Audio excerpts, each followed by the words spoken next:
L'insuffisance cardiaque, c'est une maladie chronique, invalidante, grave et relativement fréquente. C'est une incompétence du cœur à répondre aux besoins de l'organisme en termes d'apport nutritionnel et d'oxygénation. Donc il y a une défaillance de la pompe ou un défaut de remplissage de la pompe cardiaque qui génère des troubles au niveau des différents organes qui sont censés irriguer, et le cœur ne peut plus répondre à cette demande de l'organisme, et ça génère des problèmes métaboliques, une activation de certains systèmes compensatoires qui vont se révéler à terme délétères pour le cœur et pour les autres organes. Le principal symptôme, c'est souvent l'essoufflement au repos et à l'effort. C'est la fatigue, qui est aussi un élément très important que l'on retrouve dans d'autres pathologies cardiaques, mais la fatigue doit être un élément qui nous oriente dans l'absence d'essoufflement. C'est une respiration un peu sifflante que l'on peut confondre avec de l'asthme.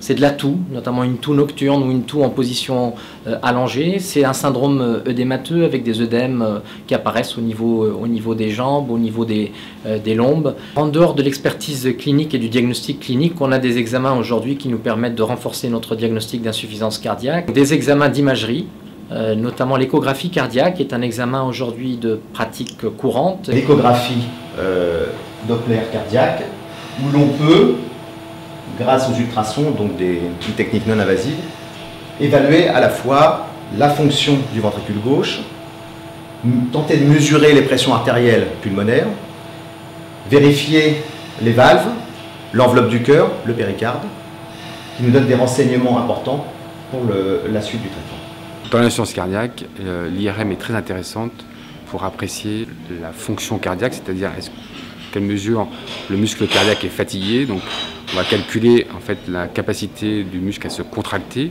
On a des indices très précis qui permettent de calculer la fonction pompe, donc de contraction du muscle cardiaque.